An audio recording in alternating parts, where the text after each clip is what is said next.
Thank you so much for joining us, Nasser and Tizazu. So I just have like probably like 5 or 6 questions. Hopefully we'll wrap it up in about 30 to 45 minutes. And the whole session for this is about election and then advocacy Mm-hmm. because this is 2020. There's election in Ethiopia. There's election in the U.S. and both of the elections have huge implication.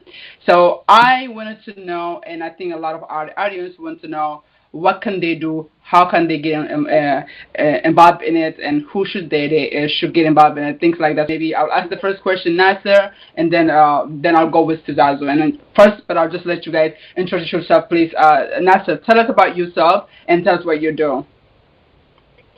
Thank you for organizing this event. I really appreciate that we talk about this thing because, like you said, it's a big year. It's 2020. A lot of things going on in Minnesota, a lot of things going on in the U.S., a lot of things going on in Ethiopia. By the way, my name is Nasser, and I am Director of the Voter Outreach for the state of Minnesota. I manage election-related communications and also election-related outreach for the Office of the Minnesota Secretary of State. I see myself as the guardian of democracy, which means I involve in a lot of process of making people understand how democracy works and also how to participate in election and also how to participate in decision-making processes at the local and then at the federal level as well. So I do a lot of community engagement activities specifically directed to strengthening our democracy and also making sure that public have a strong trust in the democratic process. That's what I do. It's so funny, Nasser, including myself, in our community, and I'm kind of wish that we're doing this in Afan Oromo because we lack understanding of election, and I think you're the only one actually who is in this level. That is Oromo. There might be other Mm-hmm. Ethiopian, but particularly Oromo. So we do lack lots of knowledge in terms of like how election impacts us.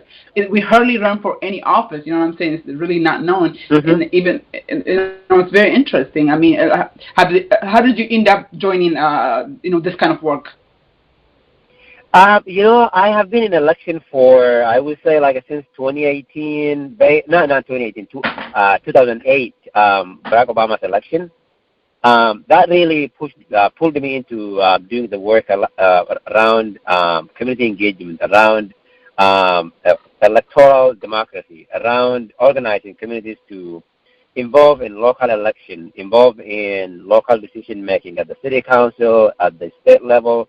So I have been in this position, in this like a work line for really long time. There are two ways that I assume or that I imagine people get involved in this thing. That includes myself. One is that you are groomed into the field of doing politics or into the field of getting involved in democracy because you have families that involve. You have families that are politicians. You have families that are very well decorated in in election or in democracy. That's one way. The other way is that you are forced by the situation or by the condition that you live in to get involved in this thing. So mine is that I'm forced by the condition that I live in to get in this field, and I had no any option because I didn't have a family that really groomed into American politics or family that is like decorated into American politics. So I lived in ghetto. Definitely like grew up and lived in ghetto and like I had no option. Yep. I had like the condition that I lived in really made me to get involved and like it kept me stay involved and like doing the work that I do. Yep. So that's how I But get in. that's how you get involved. But you mentioned that 2008. I also did work in Obama campaign. I was an intern at the time, going to attend University of Illinois in Chicago, but I did not continue to be like you. So okay, so in the state of Minnesota, we estimate to be at least over 30,000 Oromos.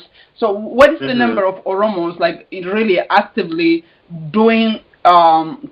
Like the kind of work you do. I don't want to get into too much because I'm going to come back and ask you, like, how many are doing the work you do that you know of at least?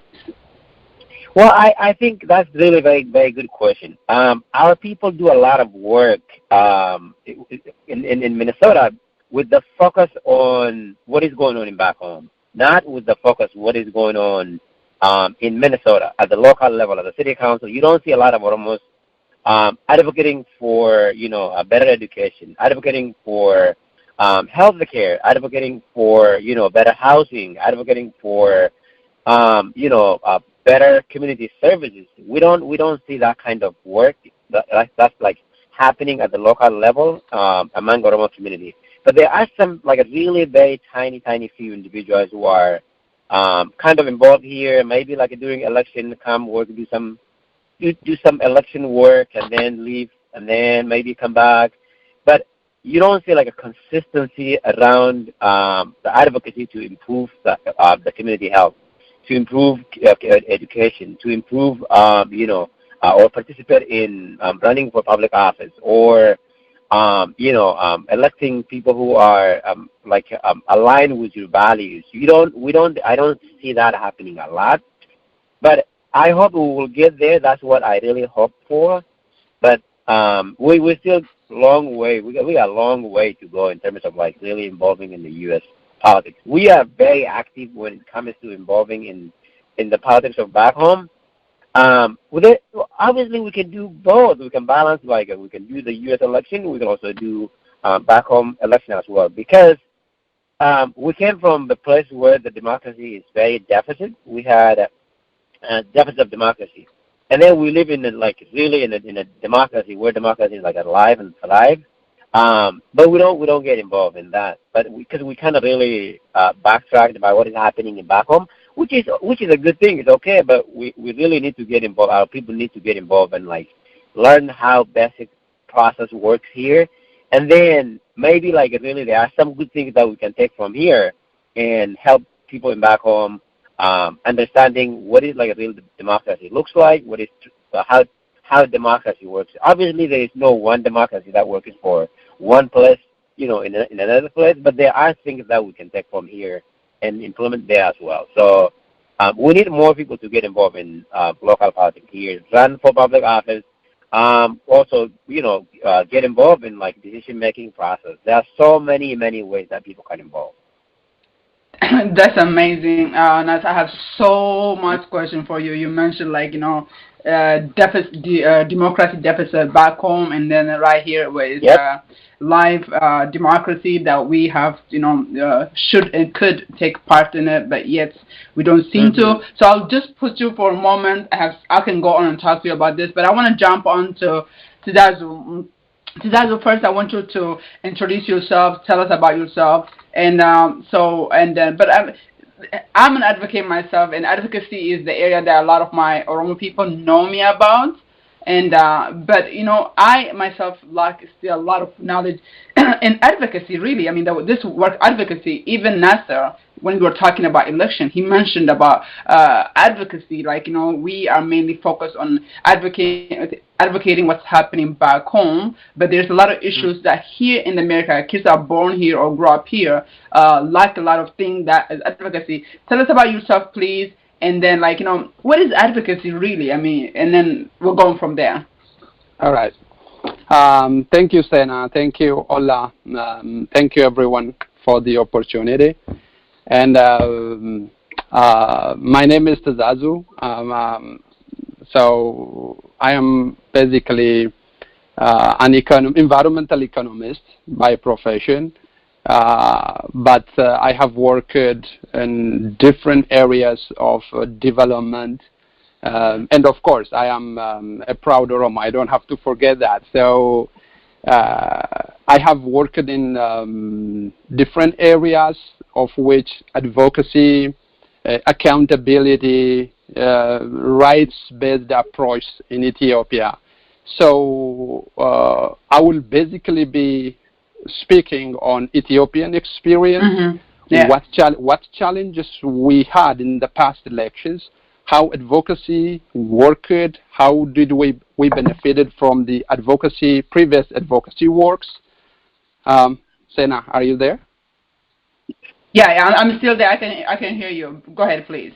Yeah. So I will try to connect advocacy to the upcoming election, and mentioning some of the past experiences. So, as you mentioned, Everybody says advocacy, and then advocacy really, really is a very term that everybody uses, but we have to really understand what it means, what benefits we gain out of working on advocacy workers, and then also how legal it is to do advocacy in Ethiopia is also a big issue.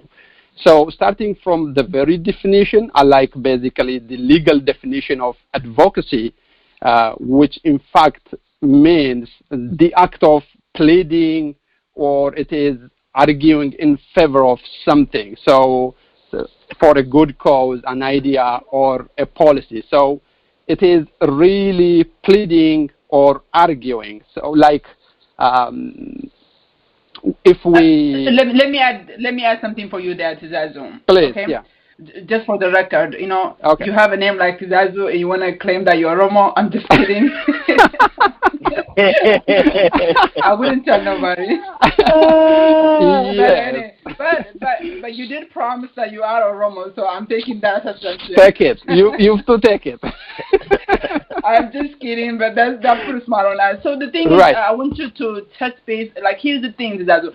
You are an expert, and you recently came to this country. You have seen the deficiency of Oromo being involved, whether it's economic, politics, anything that is power in Ethiopia. There is a huge gap even between the Oromo and other ethnic group in Ethiopia. So I don't think a lot of Oromo people, whether it's back home, because the issue of advocacy, like you say, pleading for something, whatever you believe in, whether you are back home in Australia, it is kind of the same across the world. So, like, What is this really advocacy? Like, what is this advocacy, and why are we, why do you think we are not doing it?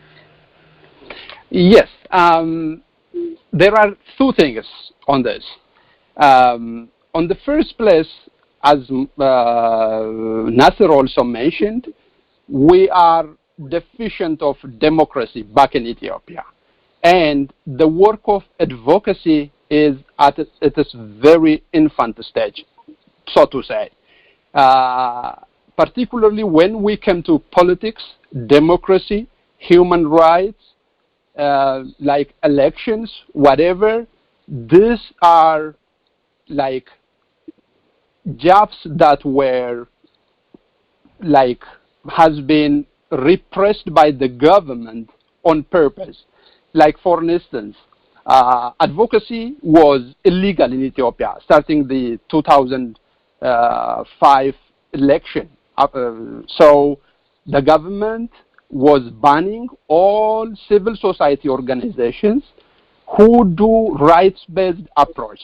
For example, there were like organizations like Oxfam, Lutheran World Federation, even part of UNICEF programs, who used to work on advocacy, particularly on election-related advocacy, rights-based, for example, on water supply, hygiene and sanitation programs, on women rights, children rights. But these were all banned by the government, and it was very difficult to do those advocacy work. So that is one of the major challenges we have been experiencing. So that's one, yeah. Go ahead, I'm sorry, go ahead.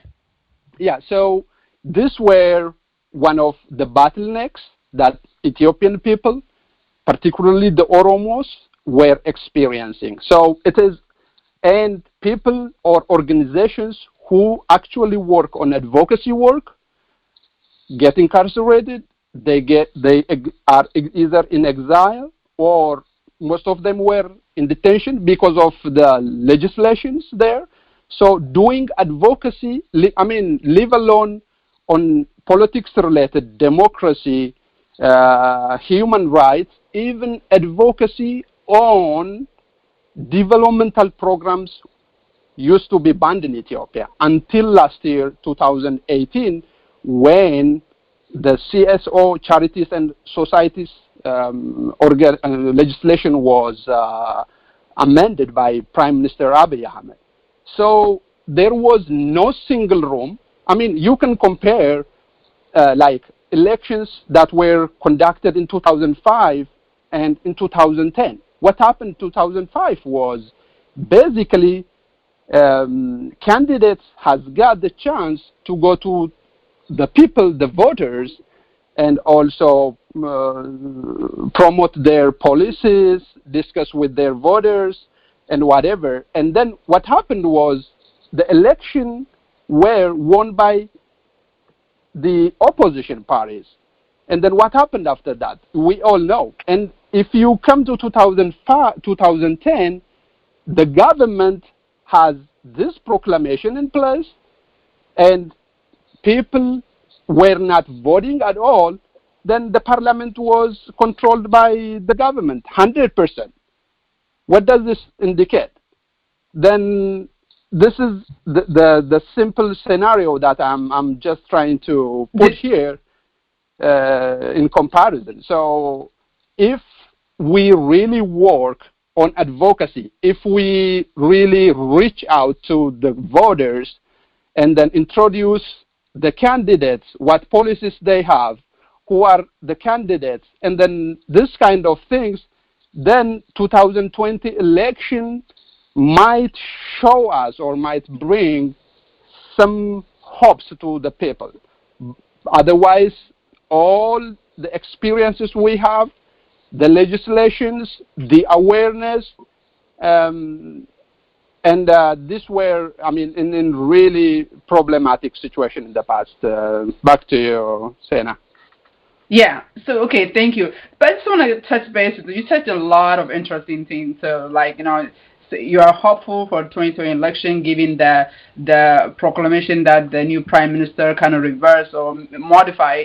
But you mentioned something very interesting. You say like advocacy is in infancy in Ethiopia. But when you look at the Addis Ababa folks that lives off in Finland, people who live there, and compare the Oromo advocacy and consistency, because given advocacy is not like a protest. You don't go out one day and come home and that's it. Do you see there is a huge imbalance between non-Oromos, the Habeshas, in particularly in the big cities, the way they are mobilized and they're so consistent, and then even if you take this 2019 stuff, that they seem to get the agenda across the government. Why is not that is the case for Oromo? Why is this like? Do you think? I mean, well, I know the answer to the level, the plane being the field being level, but I just feel like there is a lack of something when it comes to Oromo. Is it because of the previous